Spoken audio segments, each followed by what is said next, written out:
European Union describes an area of conflict as a place with armed conflict, fragile post-conflict, weak or no governance and security. This includes failed states, violations of international law, and abusing human rights.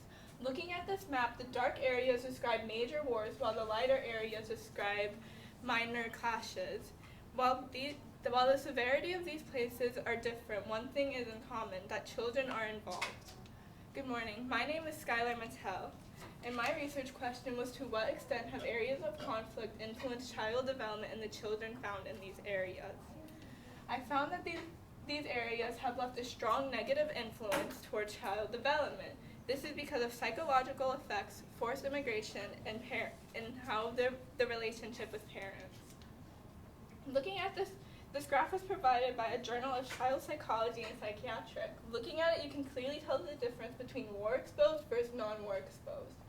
The dark line represents PTSD and is clearly much higher in both of them compared to the 5% in middle childhood with non-exposure and the 0% in late childhood. Another thing that is high in this graph is anxiety. And these effects can cause behavioral changes in these children. Unazi Nias, the director of Psychiatric Clinic and Stress Research Center, said that these effects can cause disrupting behaviors as impulsivity and inattentiveness, which can lead to harmful effects in academic achievements. They can also withdraw from their family and include regressive behavior. These effects are also lasting.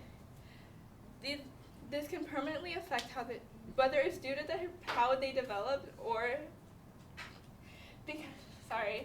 it can permanently affect how they view the world and how they have developed because of how they developed. Unazi Nias again says that there are irreversible effects impeded by the amount of trauma they have received. They can gain a negative, distrustful view of the world, and it can harm their relationships and careers. The Department of Physiology at Bar-Ilan University said time does not heal the prolonged stress effects. It can cause significant effects, and they can rarely naturally recover. While some people are capable of migration, this could just cause more problems. Both of these graphs show the amount of people that have been forced to migrate, with both of them starting at almost 40 million and going all the way up to 70 million. This one shows it compared to disasters, and this one shows it compared to other people who migrate in need of help. This migration can cause people to lose a part of their culture, as they have to start their life from scratch. They can experience language barriers for both parents and children, and the children can feel alone. Andrew, an immigrant from Hungary, said he struggled learning English and therefore felt excluded and experienced severe depression. A Filipino girl named Sushmita was bullied for her name and her accent. These children want to fit in, so they're going to forget stuff like their native language and their culture. So another thing is how their parents are changed. The Attachment of Human and Development Journal studied 68 parents and found similarities between both fathers and mothers. They were disconnected, unresponsive, timid, lacked facial expressions, traumatized, and overprotective of their children. A teacher training facility tested 78 mothers and 78 fathers and found these differences. While fathers were avoidant, insecure, less nurturing, and more strict, mothers became more unresponsive and more sensitive, while also providing more warmth to their children and being less strict with them. This could cause children to become insecure and disorganized with their attachment to others. Another thing is that kids rely on their parents. Parents provide food, shelter, support. However, many of these parents will die due to the conflict. In Of Memory in Our Democracy, a College Board stimulus, he described how he had lost many people in areas of conflict, including an uncle and a close friend. Imagine how a child would feel after they lose their parents due to these same things. They'll constantly be thinking about them and wondering why they had to grow up without them.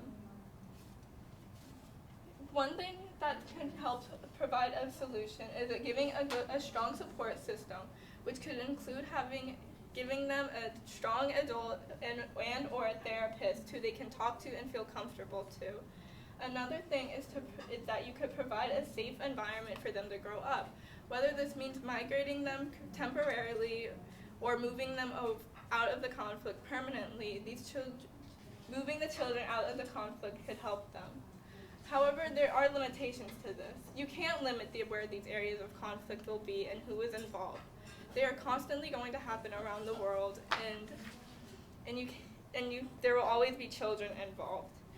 While there are no definite solutions to this, by even trying, you can try and help a child grow up in a safer and better environment. Thank you. All right, 2 questions for you, Skylar. First up, what evidence did you gather that you didn't use, and then why did you not use it?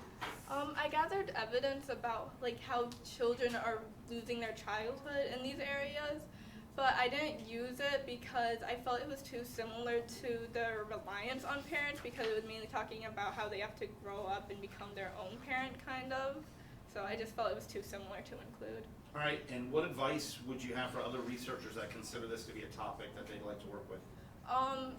Some advice I'd give is that this is an actual thing that's happening during this time, and they need to treat it as a serious topic. It's not just something that is this is just happening. This is something that is affecting the current world population and is hurting them.